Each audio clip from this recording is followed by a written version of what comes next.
Lorsque vous rentrez chez vous, après une longue journée de travail ou après une soirée bien arrosée, vous ne doutez pas une seule minute que la maison pourrait s'effondrer sur votre tête. Lorsque le climat est pluvieux, avec quelques orages, et que les enfants vont se cacher sous leur couette, vous êtes serein, parce que vous savez que les murs de la maison vont tenir face à l'orage. Et vous avez cette confiance parce que vous savez que votre maison a de bonnes fondations. Bonjour à tous, je suis Steven Giamas et dans ce podcast, nous allons parler de l'importance de bâtir des fondations solides pour votre entreprise.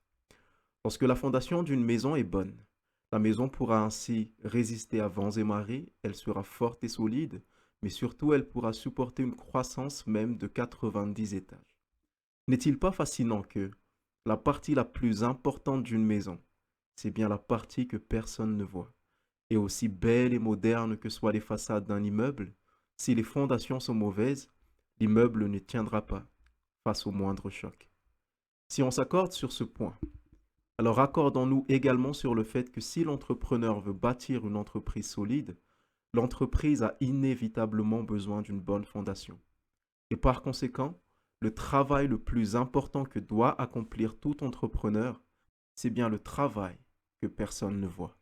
Ce sont les tâches à accomplir bien avant que l'entreprise n'existe. Et cela commence par la raison même pour laquelle l'entrepreneur veut créer une entreprise.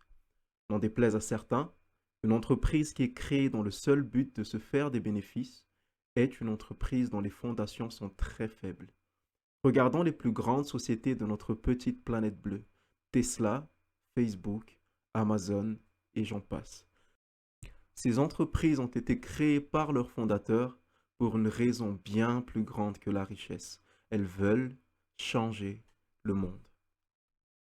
L'entrepreneur qui veut monter une entreprise viable et pérenne doit garder en tête qu'une entreprise doit être créée avec une philosophie qui dépasse n'importe quelle richesse. Lorsque le propriétaire d'une future maison à bâtir décide également de construire des fondations solides, c'est qu'il se prépare déjà à l'éventualité que sa petite villa basse pourrait un jour devenir un immense immeuble. Il prépare déjà alors le terrain pour la grandeur, même s'il sait pertinemment que ces étages seront peut-être construits bien après son passage sur cette terre.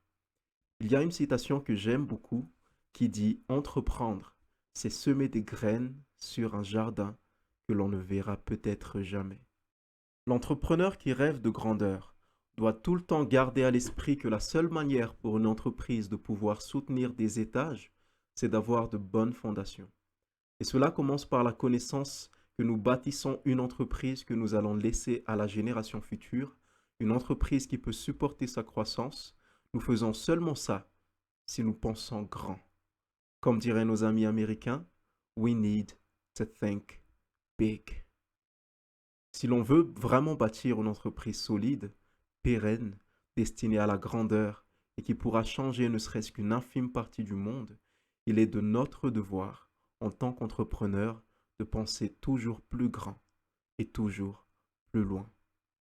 C'était tout pour moi pour ce podcast. J'espère que ces paroles vous auront motivé et vous auront donné d'autres perspectives. N'oubliez pas de vous abonner si ce n'est déjà fait et moi, je vous dis à très bientôt.